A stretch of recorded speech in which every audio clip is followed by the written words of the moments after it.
கர்த்தருக்கு முன்பதாக ஞானவானாய் நடந்து கொள், நீதிமானாய் நடந்து கொள். நீ தடுமாறாதே. துன்மார்க்கனுக்கு வருகிற ஆசீர்வாதத்தை பார்த்து நீ தடுமாறாதே. நீதிமானுக்கு வரும் துன்பத்தை கண்டு நீ தடுமாறாதே. தேவன் செய்கிற கிரியைகளுக்கான காரண காரியங்கள் நமக்கு தெரியாது. ஏற்றுக்கொள், பயந்துரு, அவரை தொடர்ந்து விசுவாசி.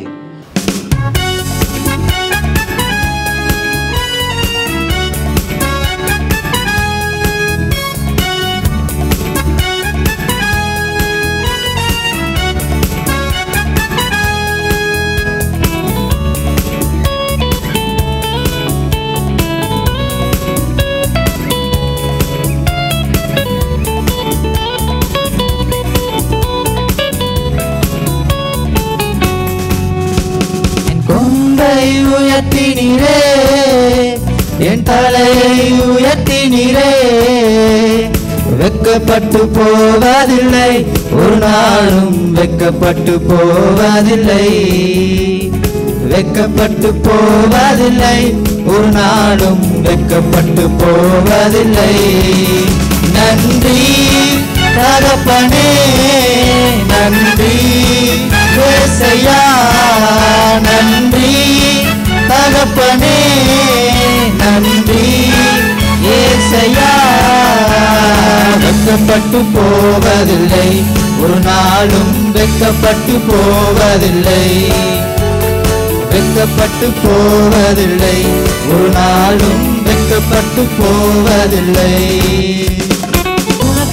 விரோதமாய் எழும்புவார்கள், ஆனாலும் உன்னை மேற்கொள்ள முடியாது. உனக்கு விரோதமாய் எழும்புவார்கள், ஆனாலும் உன்னை மேற்கொள்ள முடியாது. உன்னை காத்திட உன்னோடு இருக்கின்றார், உன் தலையை உயர்த்திடுவார். உன்னை காத்திட உன்னோடு இருக்கின்றார், உன் தலையை உயர்த்திடுவார். நன்றி தகப்பனே, நன்றி ஏசையா, நன்றி தகப்பனே, நன்றி ஏசையா. வெட்கப்பட்டு போவதில்லை, ஒரு நாளும் வெட்கப்பட்டு போவதில்லை, வெட்கப்பட்டு போவதில்லை, ஒரு நாளும் வெட்கப்பட்டு போவதில்லை. கர்த்தருடைய பரிசுத்த நாமத்திற்கு மகிமை உண்டாவதாக. ஆண்டவராய் இயேசு கிறிஸ்துவின் திருநாமம் மகிமைப்படுவதாக. வாருங்கள், பிரசங்கி அதிகாரம் 8. ஞானமும் வல்லமையும், ஞானமும் வல்லமையும், இந்த ரெண்டுக்கு ஒரு போட்டி வைக்கிறாங்க.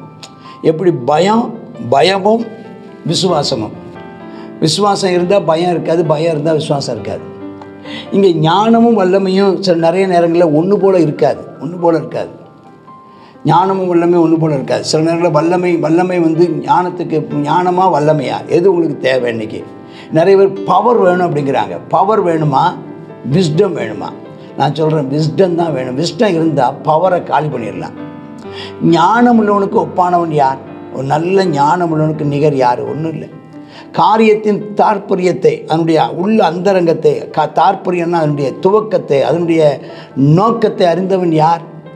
மனுஷனுடைய ஞானம் அவன் முகத்தை பிரகாசிக்க பண்ணும். அவன் மூர்க்கத்தின் அவன் மூர்க்கம் அல்ல, மற்றவங்க இருக்கிறதான அந்த முகத்தில் இருக்கிற மூர்க்கத்தை ஞானவான் மாற்றுவான். அவன் மூர்க்கத்தை என்ன, இந்த ஞானம் பெற்றவனுடையதான மூர்க்கம்னு சொல்லலாம். அவன் மற்றவருடைய முகத்தின் மூர்க்கத்தை மாற்றுவான். ராஜாவின் கட்டளை கை கொண்டு நட.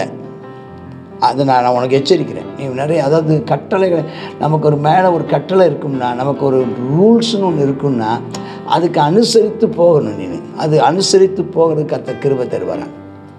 நீ தேவனுக்கிட்ட ஆணையின்படியே இதை செய். ஏன்னா அதுதான் இந்த சத்தியத்தின்படி நடக்கிறவங்க. அடங்கி நட. அரசன் தான் விரும்புகிறபடிலாம் செய்கிறவன். அதனால் அவன் அது செய்கிறதுனால நீ என்ன செய்ய, அவன் சமூகத்தை விட்டு விலக துரிதப்படாத, பதற்றப்பட்டு போகாத, கொஞ்சம் அவசரப்படாத. பொல்லாத காரியத்தில் பிடிவாதமாக நில்லாத. நான் சொன்னது தான் சரின்னு சொல்லி அவன் எதிர்த்து நிற்காத. ஏன்னா அவன் வந்து என்ன செய்வான், அவன் சொல்கிறது செய்வான். அதனால் யாருக்கு நஷ்டம், யாருக்கு உனக்கு தான். அதனால் இணங்கி போ. ஸ்தோத்திரம். நான் பிடிச்ச முயலுக்கு 3 கால் தான் பிடிவாதமாக நிற்காத, விட்டு கொடுத்து போ. ஏன்னா நீ மன்னன் சொல்லுக்கு மறுசொல் இல்லை. ராஜாவின் வார்த்தை எங்கேயோ அங்கே அதிகாரம் உண்டு. இந்த இடத்துல ராஜான்னு யாரை சொல்கிறாரு? தேவனை சொல்கிறார். நீ என்ன செய்கிறீர் என்று அவனுக்கு சொல்லத்தக்கவன் யார்? யார் கேட்க முடியும்? யாரும் கேட்க முடியாது. இந்த இடத்துல 2 ராஜாங்கும் போது உலக பிரதமான ராஜாவையும் குறிக்கலாம், அவன் சொத்து தேவனை குறிக்கும். ஏன்னா அவர் தனக்கு இஷ்டமானது எல்லாம் செய்கிறவர். ஆமாம், அவர் என்ன செய்கிறீர் என்று அவருக்கு சொல்லத்தக்கவன் யார்? ஒருத்தரும் சொல்லவும் முடியாது. அதனால் 5ஆம் வசனம் கற்பனை. இங்கே வந்துட்டிங்களா? ராஜாவுடைய கற்பனை. ராஜாவுடைய சட்டங்கிறது பொதுவான ராஜா. கற்பனை வந்துட்டுனா தேவனே நம்ம எல்லாருக்கும் ராஜா. அவருடைய கற்பனையை கை கொள்கிறவன், அவருடைய கட்டளையை கை கொள்கிறவன் ஒரு தீங்கையும் அறியான். ஞானியின் இருதயம் காலத்தையும் நியாயத்தையும் அறியுமா? காலத்தையும் அறியணும், அந்தந்த காலத்தில் என்ன செய்யணுங்கிறதையும் அறியணுமா? எல்லா காரியத்துக்கும் காலமும் இருக்குது, எல்லா காரியத்தையும் செய்ய வேண்டிய முறையும் இருக்குது. எல்லா காரியத்துக்கும் ஒரு காலம், இந்த காலத்தில் தான் அதை செய்யணும்னு இருக்குது, அந்த காலத்தில் இப்படித்தான் செய்யணும்னு இருக்குது. எல்லா வேலையும் எப்படியும் செய்யலான்னு கிடையாது. எல்லா காலத்திலும் எல்லா வேலையும் செய்யவும் முடியாது. அந்த காலத்தை எப்படி செய்யணும்னு இருக்குது. அதான் ஒரு உதாரணத்துக்கு, அதை விதைக்க வேண்டியதுக்கு ஒரு காலம் இருக்குது, விதைக்க வேண்டியதுக்கு ஒரு முறையும் இருக்குது. அதனால் மனுஷனுக்கு நேரிடும் சஞ்சல மிகுதி. இதனால் அந்த 2மே நமக்கு தெரியாது. இந்த காலத்தில் என்ன செய்யணும்னு தெரியாது நமக்கு, இந்த காலத்தில் செய்ய வேண்டியதை எப்படி செய்யணும்னு தெரியல. அடுத்து 7ஆம் வசனம், இன்னது சம்பவிக்கணும்னு அவனுக்கு தெரியாது. இன்னது சம்பவிக்கணும் என்று சொல்லத்தக்கவனு யாரும் இல்லை. அப்போ எப்படி இருக்குன்னு பாருங்களேன். அப்போ பாருங்கள், இப்போ காலம் வரணும், அந்த காலத்து இது எந்த காலம்னு தெரிஞ்சுக்கணும், இந்த காலத்தில் என்ன செய்ய வேணும்னு தெரிஞ்சுக்கணும், அந்த செய்ய வேண்டியதில் அதை எப்படி செய்யணும்னு தெரிஞ்சுக்கணும். இது மாத்திரம் இல்லை, இதில் என்ன சம்பவிக்கும், இந்த காரியத்தை நான் செய்வதனால் எனக்கு என்ன சம்பவிக்கும்னு தெரியாது, இன்ன விதமாய் சம்பவிக்கணும்னு தெரியாது. 8ஆம் வசனம், ஆவியை விடாதிருக்கவும். ஆவியுமே ஒரு மனுஷனுக்கு அதிகாரம் இல்லை. அவன் தன்னுடைய சாவை தள்ளி போட யாராலும் முடியாதா? தன்னுடைய சாவை யாருமே தள்ளி போட முடியாது. சாவை தள்ளி போட முடியாது. அவன் மரண நாளுக்கு அதிகாரம் இல்லை. அதான் சொல்கிறார், எப்போ நடக்கும்னு தெரியாது, எப்படி நடக்கும் தெரியாது. நீ எப்போ சாவேன்னு தெரியாது, எப்படி சாவேன்னு தெரியாது. அவனுக்கு அதிகாரம். அந்த போருக்கு நீங்கி போவதில்லை, கட்டாயம் ஒரு நாள் மரணம்னு ஒன்று இருக்குது. அதனோட துன்மார்க்கம் விடுவிக்க மாட்டாது. துன்மார்க்கமாக இருக்கிறவன் துன்மார்க்கம் விடுவிக்கவும் மாட்டாது. அப்போ ஞானிகளுக்கு இது தெரியாது. ஆனால் என்ன இது காலகட்டத்திலலாம் நீங்கள் செய்ய வேண்டியது என்ன? தேவனுக்கு பயந்துருங்க, கர்த்தருடைய கட்டளைக்கு கீழ்ப்படியுங்க. தேவனுக்கு பயந்துருங்க. இதுதான் இந்த இலையோடி போகிறதான ஒரு செய்தி, இலையோடி போகிற செய்தி. தேவனுக்கு பயந்துருங்கள், கர்த்தருக்கு கட்டளைக்கு கீழ்ப்படியுங்கள், தேவனுடைய கட்டளை கீழ்ப்படியுங்கள், நன்மை செய்யுங்கள், கர்த்தர் கொடுத்ததை அனுபவியுங்கள், சந்தோஷமாக இருங்கள். இக்கட்டான காலம் வந்துருச்சா சிந்தியுங்கள், மற்றவர்களை நேசியுங்கள், ஞானமாயிருங்கள். இதுதான் ஒன்று. இது 9ஆம் வசனத்தை இல்லை, நான் பார்த்து சூரியனுக்கு கீழே செய்யப்படும் எல்லா கிரியைகளையும் சிந்தித்தேன். ஒரு மனுஷன் தனக்கே கேடுண்டாக வேறொரு மனுஷனை ஆளுகிற காலம் உண்டு. இது ஒரு மோசமான ஒன்று என்னென்னா, இன்னொருத்தனை ஆளுகிறது. கர்த்தர் வந்து மனுஷன் ஆளணும்னு விரும்பலை. நம்ம ஒருத்தருக்கு உதவி செய்கிறதுன்னு ஒன்று இருக்குது, ஒருத்தருக்கு பணிவிடை செய்தல்னு ஒன்று இருக்குது, ஒருத்தர் தாங்குதல் இருக்குது, ஒருத்தருக்கு நம்ம அனுசரணையாக இருக்குதுன்னு ஒன்று இருக்குது, உதவியாக இருக்கணும்னு இருக்குது. ஆனால் மற்றவங்களை ஆளாதீங்க. ஒருவருமே நீங்கள் அடிமையாக்காதீங்க, எந்த மனுஷனையும் அடிமையாக்காதீங்க, துன்பப்படுத்தாதீங்க. யாரையும் ஒரு அதிகாரம் செலுத்தி யாரையும் துன்பப்படுத்தாதீங்க. 10ஆம் வசனம், பரிசுத்த ஸ்தலத்துக்கு போக்குவரவு செய்த துன்மார்க்கர் அடக்கம் பண்ணப்பட்டதை கண்டேன். நடந்திருக்குது, நான் பார்த்துருக்குறேன். ஆனால் அவன் துன்மார்க்கன் அல்ல. அந்த காலத்தில் வந்தபோது நான் துன்மார்க்கனாக கருதலை. அவன் ஒரு பெரிய ஞானவான் மாதிரி தான் நடந்துக்கிட்டான். ஆனால் அவன் காலகட்டம் முடியும் போது தான் தெரியுது, அவன் பரிசுத்த ஸ்தலத்துக்கும் தேவனுடைய ஆலயத்துக்கும், அவன் தேவனுடைய ஆலயத்தினுடையதான தலைமைத்துவத்திலையும் நல்ல ஒரு வாலண்டியராகவும் ஊழியத்திலையும் பங்கெடுக்கிறவனாக இருந்தான். அவனுக்கும் அவர்கள் அப்படி செய்து வந்த பட்டணத்திலேயே மறக்கப்பட்டு போனாங்க. இது மாயை ஐயா, இது மாயை இருக்குது. பரிசுத்த ஸ்தலத்துக்கு போக்குவரத்து செய்த துன்மார்க்கம். அப்போ நீங்கள் எல்லாருமே பரிசுத்த ஸ்தலத்துக்கு வந்து போகிற எல்லாருமே நீதிமான்னு நினச்சிடாதீங்க. அங்கேயும் துன்மார்க்கன்னு இருக்கிறாங்க. எதுக்கு கர்த்தர் வச்சிருக்கிறார் அப்படி ஆட்களை, அப்படிப்பட்ட சில அடையாளங்களை கர்த்தர் வச்சிருக்கிறார்.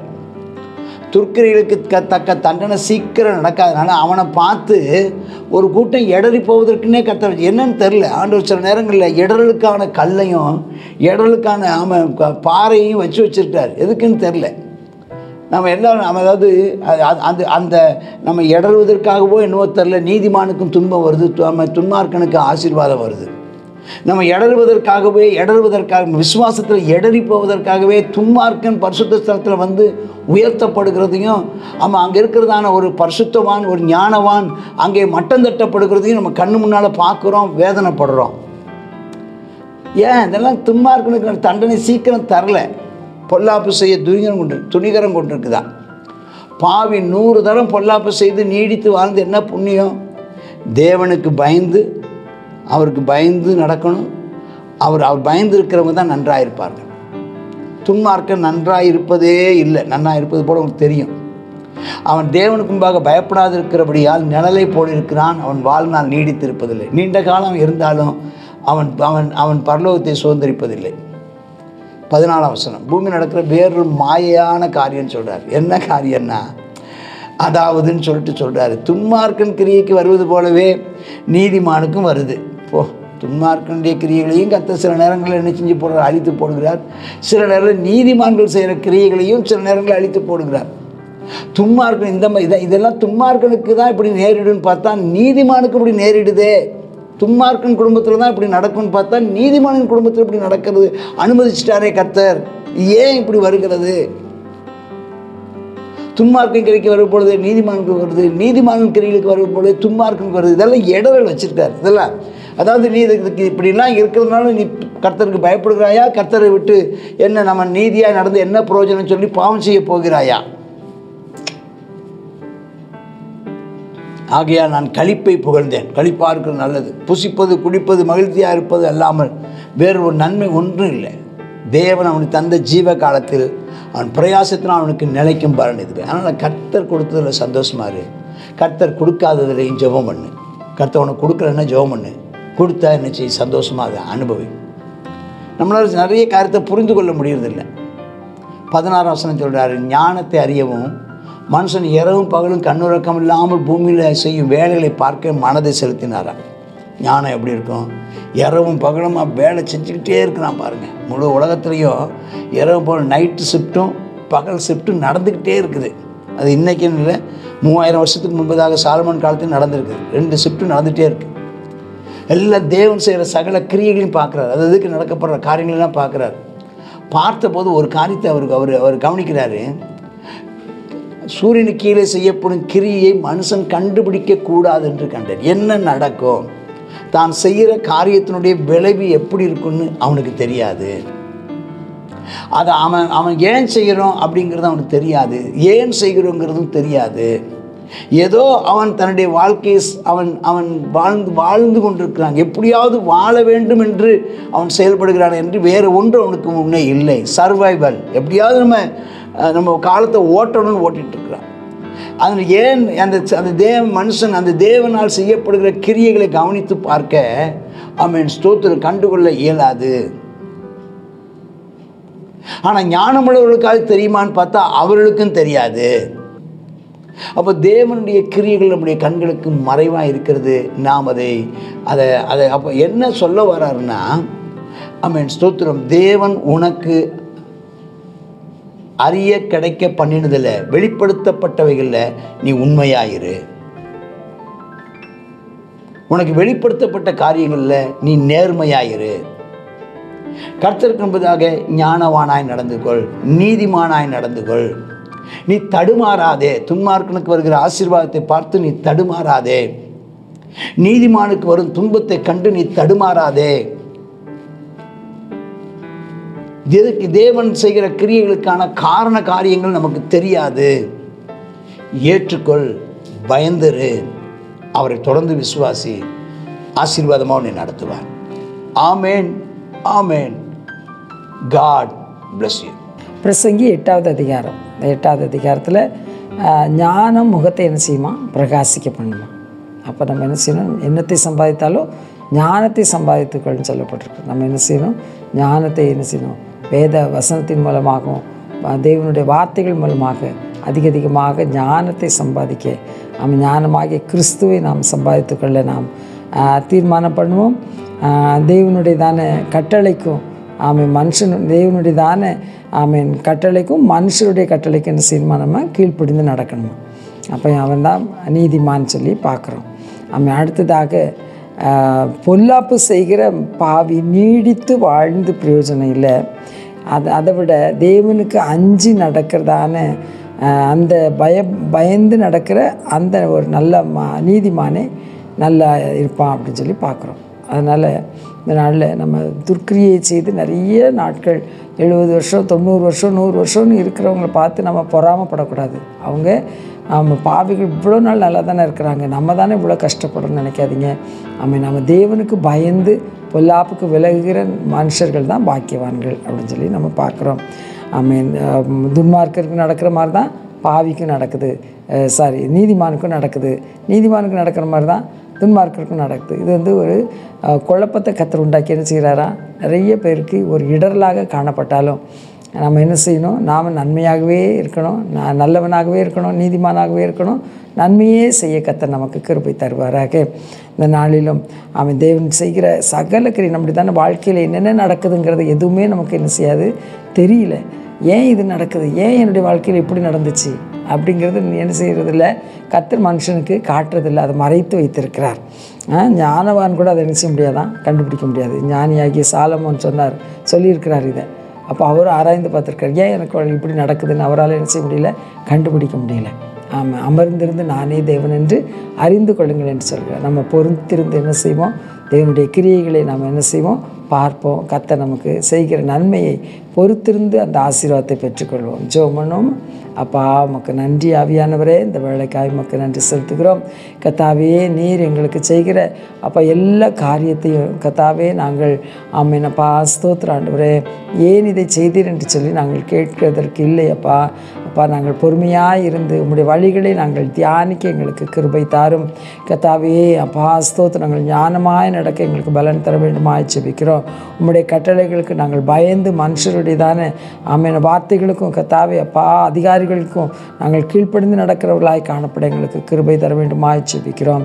அப்பா ஸ்தோத்திரம், இந்த உலகத்தில் இருக்க பொல்லாப்பு செய்கிற மனுஷர்களை பார்த்து நாங்கள் பொறாமை கொள்ளாமல் கர்த்தாவே ஸ்தோத்திரம் அப்பா அவங்க பாவம் செய்தாலும் நல்லா இருக்கிறாங்களே, நாங்கள் வாயால் எங்களை வாயுடைய அப்பா வார்த்தையினால நாங்கள் பேசிவிடாதபடிக்கு கர்த்தாவே ஸ்தோத்திரம் அப்பா எப்பொழுதும் நாங்கள் கர்த்தருக்கு பயந்து நன்மை செய்கிறவர்களாக தீமையை விட்டு விலகிறவர்களாக வாழ்ந்து அவனுடைய நாமத்தை மகிமைப்படுத்த உமக்கு காத்திருக்க எங்களுக்கு பலன் தாரும். இயேசுவின் நாமத்தில் ஜெபிக்கிறோம். ஜெபம் கேளும் ஜீவனுள்ள எங்கள் நல்ல பிதாவே. ஆமென், ஆமென்.